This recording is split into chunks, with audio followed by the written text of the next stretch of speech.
तो study point परिवार में आप सभी का हार्दिक स्वागत है।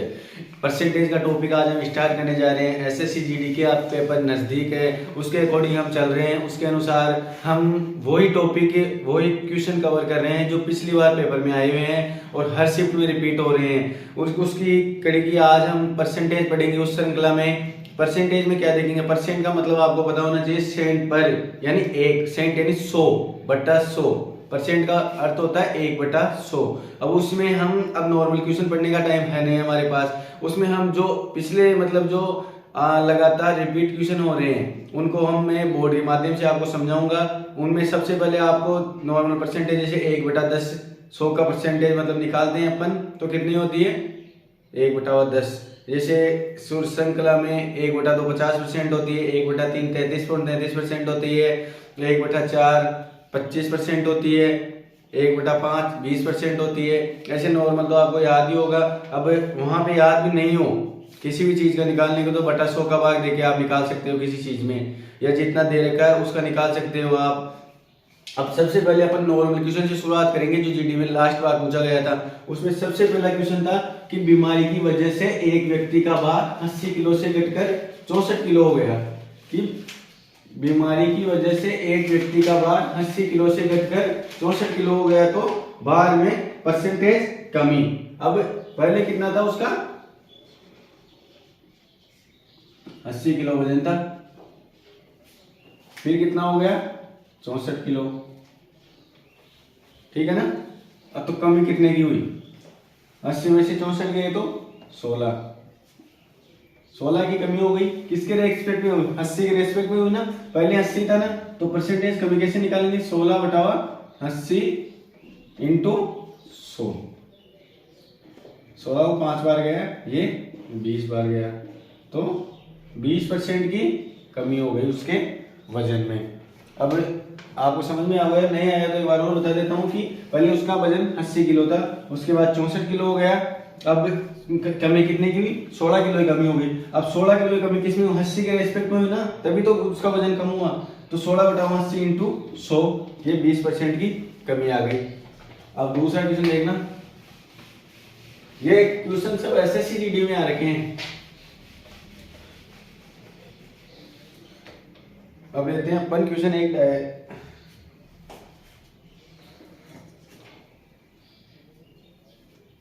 कि कोई संख्या मान लियो, संख्या 350, संख्या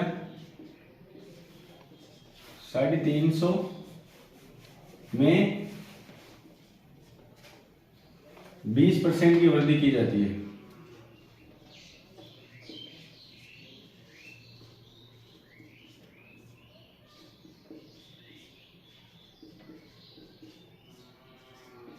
की वृद्धि की जाती है और फिर 25% की कमी की जाती है,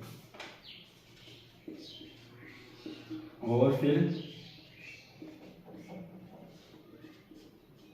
25% की कमी की जाती है। तो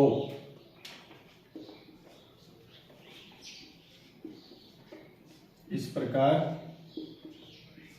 बनने वाली संख्या कौन सी होगी?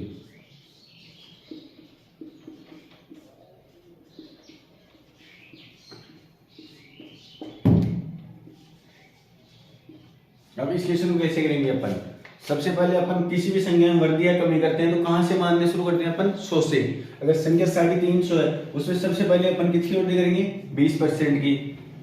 अब डायरेक्ट आप 20% निकालना भी आना चाहिए। डायरेक्ट वृद्धि करोगे तो 1/5 में लिख के वृद्धि कर सकते हो इसमें, मतलब 5 में 1 की वृद्धि करके, यानी 6/5 में लिख सकते हो इसको डायरेक्ट। लेकिन अपन इजी तरीके से समझाने का प्रयास करूंगा आपको। 350 सबसे पहले 20% की वृद्धि, यानी 100 से 120, और परसेंटेज है तो बटावा 100, फिर डायरेक्ट लगातार कमी, और फिर 25% की कमी की जाती है।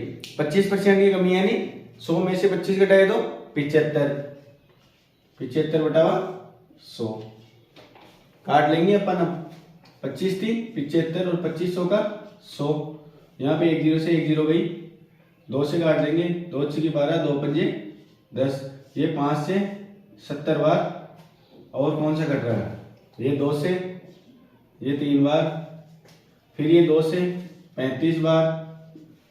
तो ऑल ओवर आंसर क्या होगा, 35 इंटू 3 इंटू 3, 35 इंटू 9, कितना हुआ 35 इंटू 9, 35 इंटू 10 350 होता है। एक कम 35 कम कर लेते हैं, तो 315। समझ में आ गया। पहले 20% की वृद्धि की गई, उसके बाद में 25% की कमी की गई। तो इस प्रकार बनने वाली संख्या, अब यहाँ पे और भी संख्या, कोई भी संख्या देगी, इसे मान लो संख्या दे दे 500, पहले कमी कर दे फिर वृद्धि कर दे, ऐसे लगातार इस श्रृंखला चलती जाएगी। अब यहाँ पे 2 बार, एक बार वृद्धि एक बार कमी हुई, तो हमने इसी हिसाब से किया है। अब लगातार 3 बार भी आ जाए, 25% की कमी, फिर वापस वृद्धि कर दे, तो फिर उसमें 100 में कर देंगे बढ़ा के। समझ में आ गया ना? अब समझ में। अब दूसरा क्वेश्चन,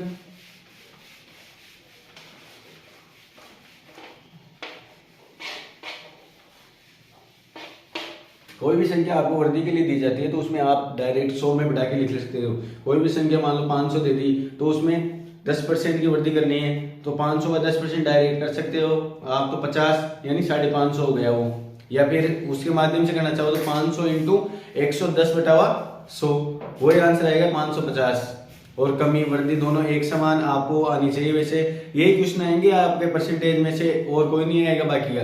अगर कोई बाई चांस क्वेश्चन भी आया तो इन्हीं में से घूम फिर के आएगा वो, उसको आप इजीली सोल्व कर पाओगे। अब अपन अपना तीसरा क्वेश्चन देखते हैं परसेंटेज का ही। ये सब रिपीटेड क्वेश्चन है, हर शिफ्ट में यही क्वेश्चन आते हैं, डाटा चेंज होता रहता है बस इनका। तीसरा क्वेश्चन करते हैं अपन,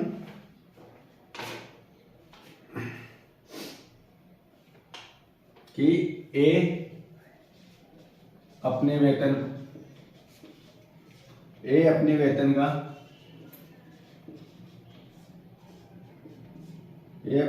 का 45% भोजन पर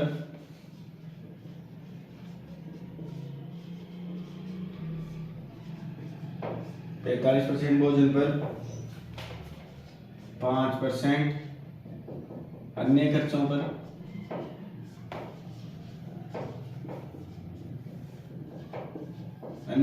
पर खर्च करता है।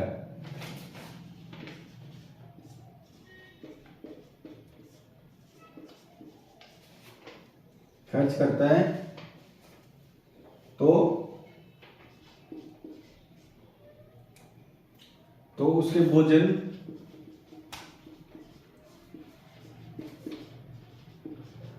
तथा अन्य खर्चों पर कुल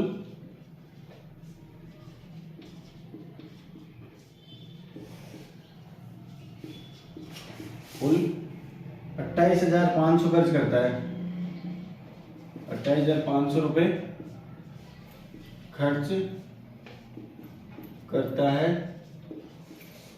तो उसकी आय कितनी होगी? टोटल आय पूछिए अपने को। कैसे करेंगे आप और इसको? क्या बताया था मैंने? सबसे पहले अपने को क्या मानना है?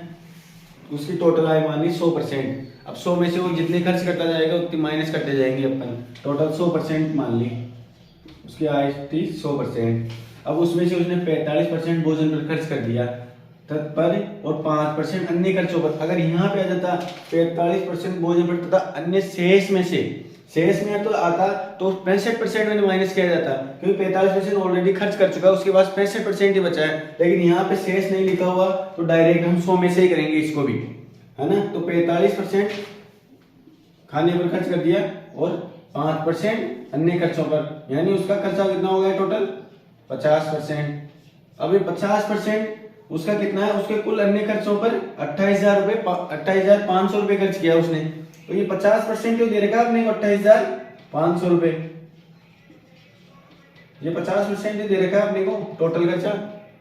अब 50% 28,500 तो 100% कितना हो गया? ज्यादा खर्चा हो गया, तो ये गया 57,000। तो अपनी 100% जो निकालनी थी अपनी की, उसकी कुल आय कितनी है? उसकी कुल आय कितनी है? 57,500 रुपए।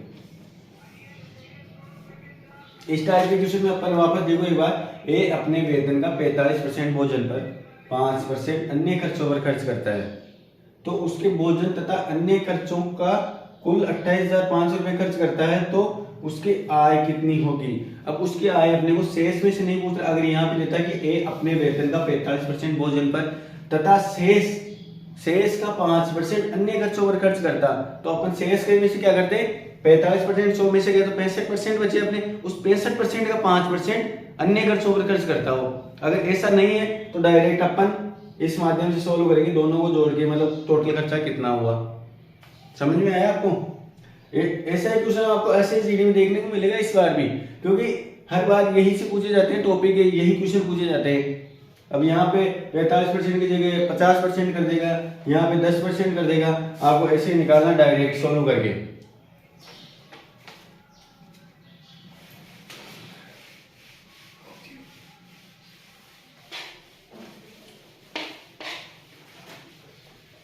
अब एक अपन कौन सा क्वेश्चन देखते हैं, ये 3 टाइप कंप्लीट हो गए अपने परसेंटेज के। अब उसमें देखेंगे अपन दूसरा टाइप एक बार, जनसंख्या वाला देख लेते हैं अपन पहले।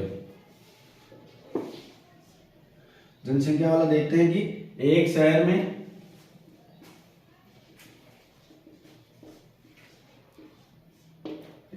में प्रतिवर्ष जनसंख्या 3% की दर से बढ़ रही है। प्रतिवर्ष 3% की दर से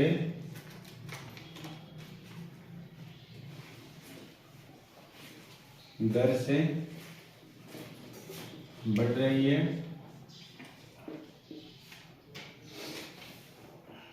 यदि शहर की वर्तमान जनसंख्या, यदि शहर की वर्तमान जनसंख्या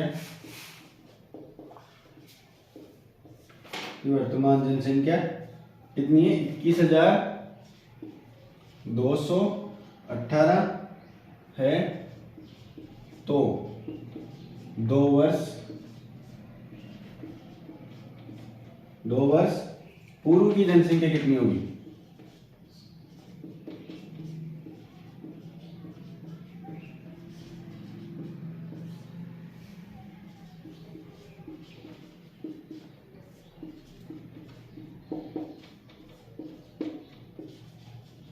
क्या क्वेश्चन आएगी, यदि एक शहर में प्रतिवर्ष 3% की दर से बढ़ रही है जनसंख्या, तो यदि शहर की वर्तमान जनसंख्या 21,000 जनसंख्या और लिख लेंगे आप। यदि शहर में प्रतिवर्ष 3% की दर से जनसंख्या बढ़ रही है, यदि शहर की वर्तमान जनसंख्या 21,218 है, तो 2 वर्ष पूर्व की जनसंख्या कितनी होगी। मैंने क्या बताया था सबसे पहले, ऐसे क्वेश्चन में निकालने का कि सबसे पहले अपने को जनसंख्या माननी है 100% के हिसाब से, फिर बढ़ाने घटाने तो बाद की बात है, उसको 3% बढ़ा देंगे अपन। तो सबसे पहले अपने को 2 वर्ष पूर्व की जनसंख्या पता नहीं है कितनी है, तो उसको अपन क्या मानेंगे, x मान लिया। ठीक है, x जनसंख्या मान ली। अब 2 वर्ष पूर्व की निकालनी है, ये वर्तमान जनसंख्या 21,218। अब हर साल कितने परसेंट की वृद्धि हो रही है, 3% की वृद्धि, मतलब 100 से बढ़कर 103 हो रही है, तो 103%। फिर एक साल की बढ़ गई, फिर दूसरे साल की, ये कितने के बराबर है, 21,218 के बराबर है। ये x क्यों माना आपने, क्योंकि अपने 2 वर्ष पहले ही जनसंख्या पता नहीं थी, उसको निकालने के लिए अपन x मानेंगे कि 2 वर्ष पहले की जनसंख्या 3% के हिसाब से बढ़ रही है, और डायरेक्ट मान के करते तो अपन ऐसे यहाँ से 100 से 103 और 100 से 103 डायरेक्ट मान के भी कर सकते थे, क्योंकि ये वर्तमान जनसंख्या है, तो इनको दोनों गुणा करके इसके बराबर कर देते और फिर 100 से गुणा कर देते, डायरेक्ट आंसर अपना ऐसे भी आ जाता। लेकिन अपन आपको समझाने के लिए इस तरीके से कर रहे हैं। तो अब इसको इधर ले जाएंगे, x को सॉल्व करने के लिए 21,218 इंटू 100 इंटू 100, ये हो गया, नीचे क्या आ गया 103 इंटू 103। अब कितनी बार जाएगा? 103 इंटू 3 कितना होता है? ये होता है, कितना होता है बताओ? ये दोनों 2 बार जाएगा इसमें। 103 को एक बार, दोनों गुणा करेंगे तो 11,000 कितना आएगा? 11,000 कुछ आएगा जो 2 बार में कट जाएगा 21,218 से। अब ये x का मान कितना आ जाएगा अपने? 2,20,20। x का मान आ गया 20,000। मतलब उससे पहले जनसंख्या कितनी थी? 20,000। अगर प्रतिवर्ष 3% के हिसाब से बढ़ रही है, प्रतिवर्ष 3% के हिसाब से बढ़ रही है, तो ये 2 साल बाद हो जाएगी 21,218। अब इसका इजी तरीका भी है, एक डायरेक्ट करना चाहो तो आप इसको हटाओ, इधर लिख देता हूं मैं, डायरेक्ट लिख दो। 3% की वृद्धि हो रही है ना अपने, तो 100 से 103 की वृद्धि हो रही है, इधर भी 100 से 103 की वृद्धि हो रही है। अब 103 इंटू 103 ये कितने के बराबर? ये वर्तमान जनसंख्या के बराबर ही तो है, 21,218 के बराबर है। ये 2 बार कट जाएगा और ये 2 बार आ गए, तो इसको अब इससे गुणा कर देंगे। 100 इंटू 100 इंटू 2, वापस आंसर वही आएगा। इतना बड़ा नहीं करना चाहो तो ये सॉल्व तरीके से आप कर सकते हो। अगर आपको ये तरीका समझ में आए तो इस तरीके से भी कर लेना, कोई सा भी क्वेश्चन हो जाएगा इस तरीके से भी। अगर इसे नहीं करना चाहो तो ये इजी मेथड पड़ेगा इससे भी। अब देखते हैं अपन अपना 5वां क्वेश्चन।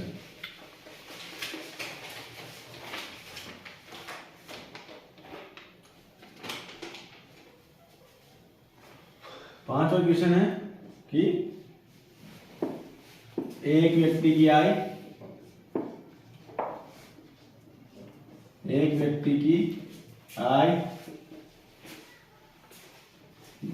9,500 रुपये है, 9,500 है, और उसका व्यय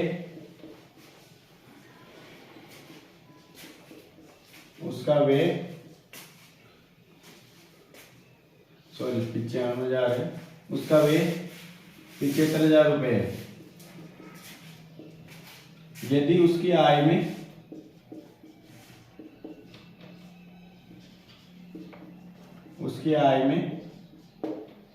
यदि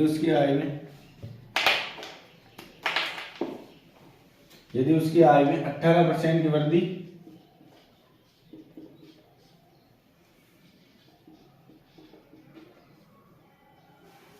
और व्यय में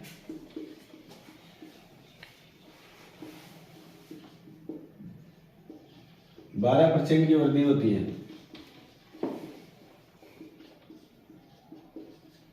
तो उसकी बचत में प्रतिशत वृद्धि कितनी होगी? उसकी बचत में प्रतिशत वृद्धि कितनी होगी? ऑप्शन नंबर ए है 41.5%, ऑप्शन नंबर बी है 40.5%, ऑप्शन नंबर सी है 50.3% और ऑप्शन नंबर डी है 40.2%। बताओ आप सॉल्व करके।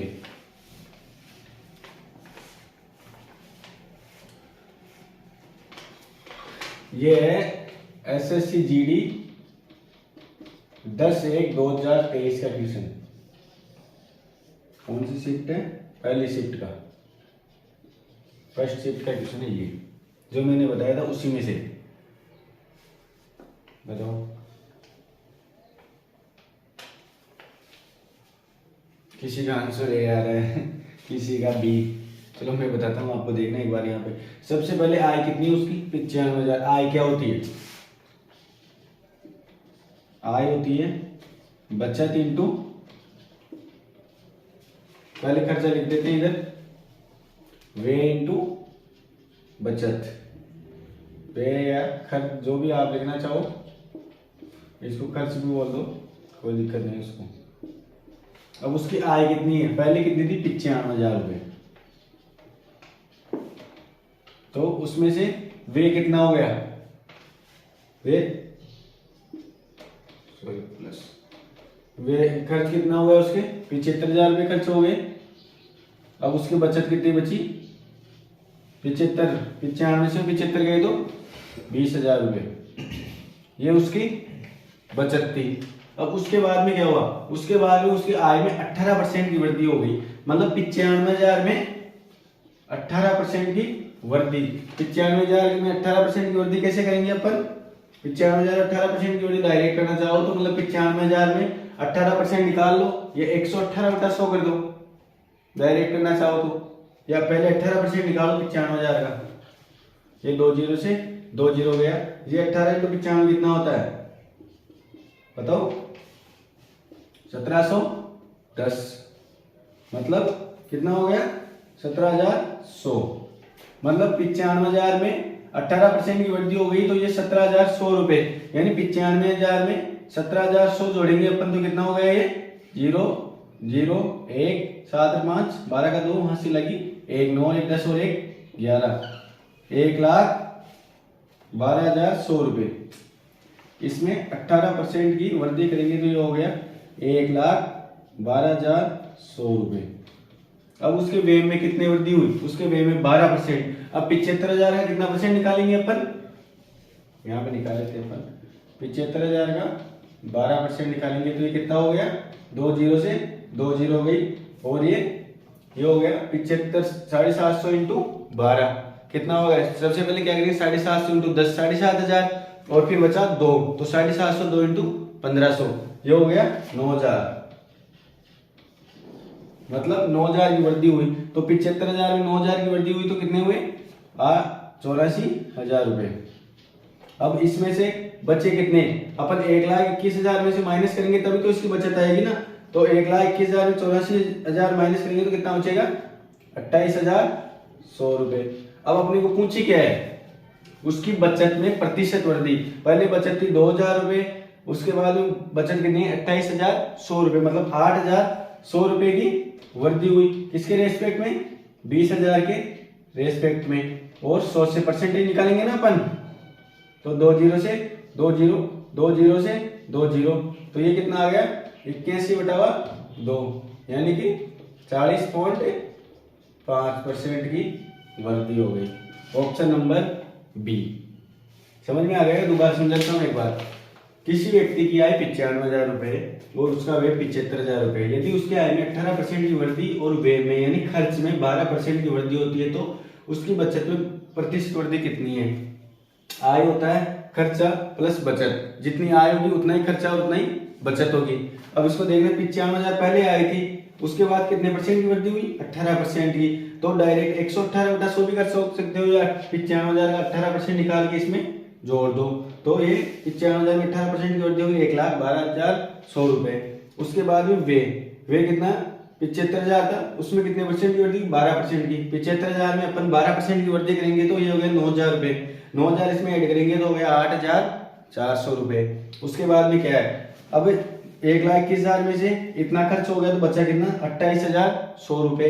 तो अब अपनी वृद्धि कितनी हुई बचत में? 81,100, 28,100 में से 20,000 गए तो 8,400 की वृद्धि हुई। किसके रेस्पेक्ट में हुई? 20,000 के रेस्पेक्ट में हुई ना, इंटू 100, ये हो गया 40.5%। ये से क्वेश्चन है एसएससी जीडी का। पहले वाले भी एसएससी जीडी के थे, लेकिन ये आपको एक तरीके से बता दिए कि ये 10 तारीख का एक क्वेश्चन था, वो अलग शिफ्ट के थे।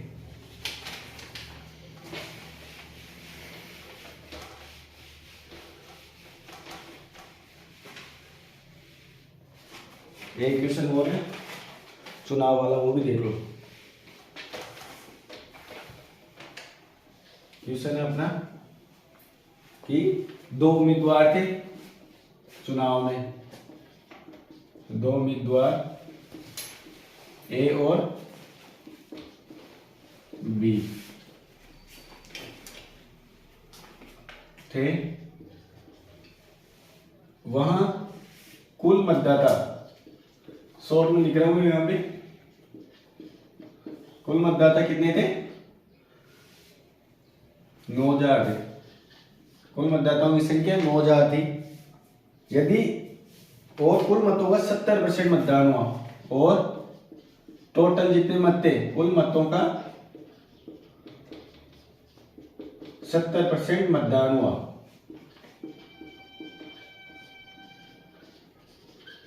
70% मतदान हुआ। यदि मतदान में से 60% मत ए के पक्ष में थे तो बी को कुल कितने मत हुए? यदि जितना मतदान हुआ, यदि मतदान में से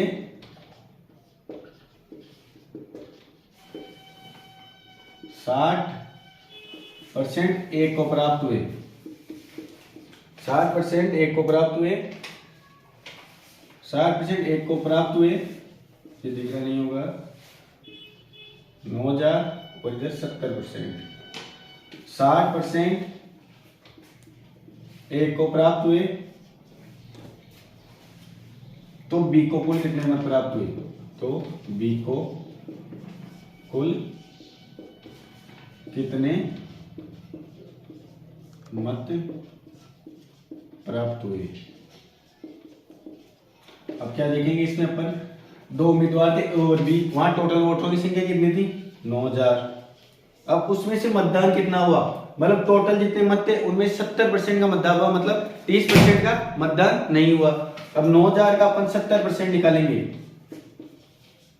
मतलब 6300 वोट पड़े वहां पे, 6300 वोट पड़े। अब उसमें से यदि मतदान में से 60% एक को प्राप्त हुए, अब अगर टोटल 100% थे, 100 में से 60% एक को प्राप्त हो गए तो बचे कितने? 40% फिक्स बी को प्राप्त होंगे, ए को और बी को। अब अपन ए का निकाल के अपने को क्या करना है, अपने को पूछा किसका, बी को कुल कितने मत प्राप्त हुए।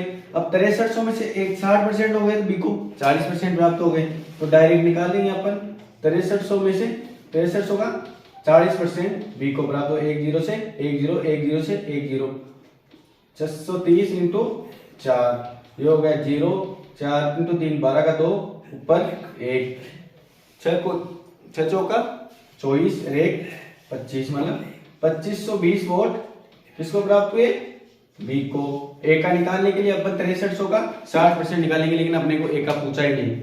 तो इस तरह से अपने हर टॉपिक को मैंने यहाँ पे कवर करने की कोशिश की है, चाहे आप परसेंटेज कमी लो या जितने वर्दी लो, जनसंख्या वर्दी वाला, चुनाव वाला क्वेश्चन है, और भी 3 4 5 क्वेश्चन जो मैंने कराए हैं उनमें परसेंटेज को पूरा करने की कोशिश की है। आप इन क्वेश्चन को जैसे कोई भी क्वेश्चन आ जाए तो आपने को छोड़ के नहीं आना है, वैसे ही प्रयास करना है। डायरेक्ट निकालना चाहो तो वैसे निकाल लेना, या फिर तरीके से सोल्व करना चाहो तो, लेकिन आप स्पीड पे फोकस करना है यहाँ पे, क्योंकि इतना लिखने का टाइम नहीं है। वहां पे डायरेक्ट आप 9000 का 70% निकाल के डायरेक्ट सोचना कि 100 में से 60% इसको मिल गए तो बी को सीधी बात है 40% मिलेंगे, तो डायरेक्ट 6300 का 40% निकाल के आंसर कर देना, या ऑप्शन के माध्यम से भी कर लेना, क्योंकि वहां पे ऑप्शन में अलग अलग ऑप्शन आए, सेम आए तो पूरा निकाल लेना, अलग आए तो डायरेक्ट यूनिट डिजिट के माध्यम से करने की कोशिश करना जहां तक हो। अब इसी परसेंटेज इसमें कवर हो गया पूरा लगभग, और भी कोई क्वेश्चन होगा तो मैं आपको बता दूंगा। अब अगला जो टॉपिक आएगा वो उसका वीडियो आ जाएगा आपके पास, उसके बाद इसके बाद में शायद प्रॉफिट लॉस का ही होगा, प्रॉफिट लॉस का वीडियो आएगा आपके पास। उसमें भी जो इंपॉर्टेंट क्वेश्चन है, जैसे ज्यादातर क्वेश्चन उसमें बेईमान दुकानदार वाले पूछे जाते हैं, उसको मैं कवर करूंगा, नॉर्मल क्वेश्चन है वो भी कवर करूंगा। अब इसके माध्यम से आपको परसेंटेज तो पूरा समझ में आ गया होगा। अब वहां पे ये तो नहीं पूछेगा कि 5% कितना होता है, 1/4 कितना होता है, समझ रहे हो आप लोग? हाँ, तो इस वजह से आप अब की बार आपको एसएससी जीडी को फोड़ना है एक तरह से, ऐसे मान लो आज से लग जाओ, क्वेश्चन ज्यादा से ज्यादा सोल्व करो, और क्वेश्चन वही सोल्व करना जो एसएससी जीडी पूछे गए हैं। इस टाइम आपके पास इतना ही टाइम है कि आप प्रीवियस ईयर क्वेश्चन करो, और स्टैटिक जीके और हिंदी पे भी आप ध्यान देना। जैसे स्टैटिक जीके में खेल महत्वपूर्ण है, नदियां महत्वपूर्ण है, झीलें महत्वपूर्ण है, और हिंदी में आप विलोम शब्द, पर्यायवाची शब्द, गद्यांश वाला कर लेना, क्योंकि गद्यांश वाले 3 4 क्वेश्चन आएंगे, गद्यांश देके आपको क्वेश्चन पूछा जाएगा। तो आप अपनी तैयारी लगातार जारी रखें। धन्यवाद।